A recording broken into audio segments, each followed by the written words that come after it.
Abraham has a nephew named Lot who chooses to live in Sodom, a city fraught with frightening cruelty.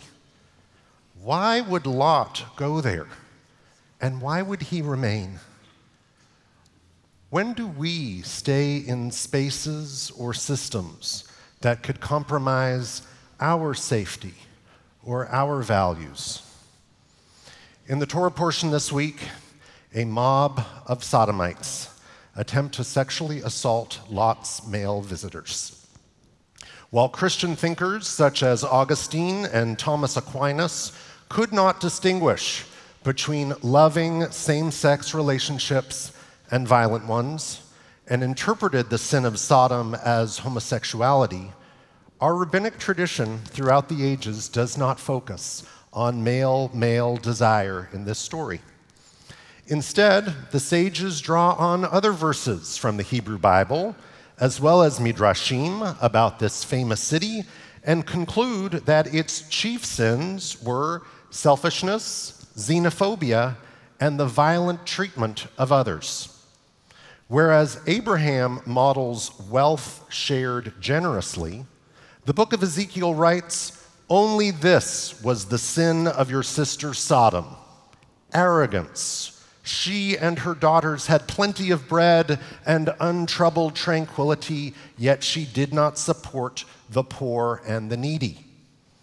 According to the Talmud, Sodom was a prosperous place where even the dust was gold, and its residents wanted to keep it that way.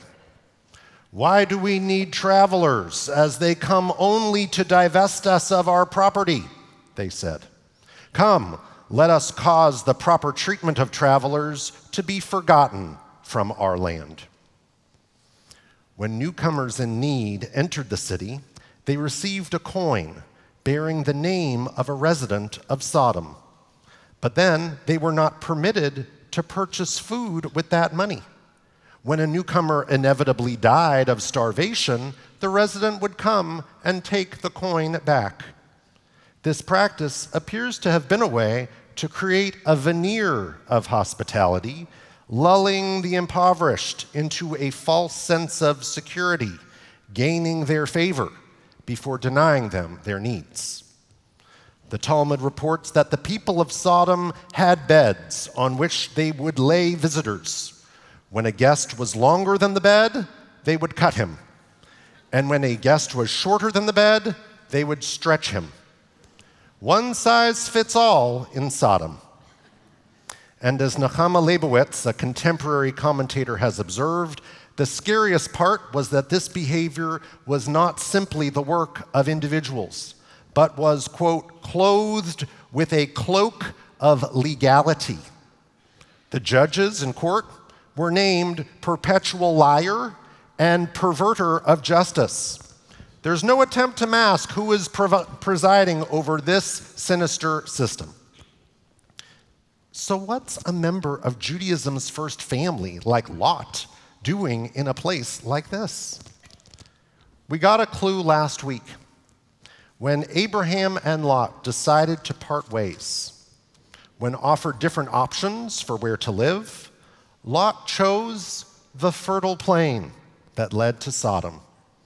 The medieval commentator Rashi reads Lot's choice as motivated by materialism and greed. Maybe as a person of means, Lot was not immediately subject to or conscious of his neighbor's hatred toward foreigners. Or maybe he chose to ignore it. Regardless, not every commentator thought Lot was simply selfish. Several sources note that Lot may have intended to bring some goodness to Sodom. After all, he did offer hospitality to guests, but he had to do so by cover of night. He wasn't able to live his values outwardly. And then he quickly found himself caught up in a xenophobic mob, accused of being an uppity outsider, compelled to compromise the safety of his own family by offering up his unmarried daughters to the violent crowd. And even still, it was hard for him to leave. The divine messengers had to strong-arm Lot into fleeing the city before its destruction. Was it just his possessions he wanted to save? Or did he think he could rescue the city from its immorality? Lot's wife, famously, turned into a pillar of salt after looking back at Sodom. She might have been concerned about her married daughters, whose husbands laughed at Lot when he finally said to go. Another source suggests that Lot's wife's attachment to material worth and the life she was leaving behind made her dither during her departure, which led to her demise.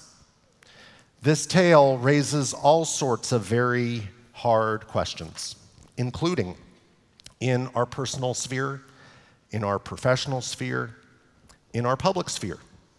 When do we allow ourselves to be so seduced by self-interest that we ignore the mistreatment of others? Even more broadly, I'm sure many of us have been in the place of Lot, where we may not agree with everything that's happening in our midst, but we also have benefits from the status quo that we don't want to give up. And we may be convinced that we can still uphold what we believe is right. But this story invites us to look at what that does to us. When you do not immediately conform to the mob, you can get quickly vilified yourself. You may end up hurting the people you love, and you may remain so blind to the consequences that you fail to know when to let go, even when every other sign is telling you that your house cannot stand. This is not a story that condemns wealth. Abraham is depicted as quite well off. The difference is that he shares and that he doesn't hang out with extremists. So clearly, one of the messages of the story is beware of those with whom you associate, even if you can see the distinctions between your values and theirs. To be clear, those distinctions can exist.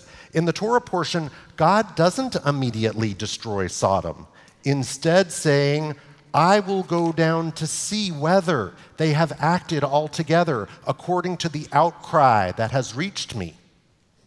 Therefore, before passing judgment on a whole group of people, God finds it's important to remain curious rather than making assumptions.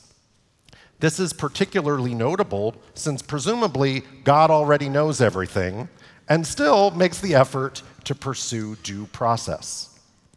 But when Abraham becomes fearful that God will eliminate the entire city based on what the divine agents discover, he urges God to avoid overgeneralizing and to save Sodom if there are a certain number of righteous individuals there. He is convinced that such people exist despite the city's reputation. Indeed, that outcry that reached God, several sources attribute it to a righteous woman in Sodom, perhaps Lot's daughter, prosecuted for showing kindness to a stranger. This reminds us that we can't paint with a broad brush when looking at groups that we might be quick to discount. It also shows that using our voice is a tool at our disposal when we feel the consequences of an immoral society. It may be possible to maintain our integrity in places and amongst people who challenge our values. But if the spaces we occupy must be brought to a reckoning, may we protect everyone we can and never look back. Shabbat Shalom.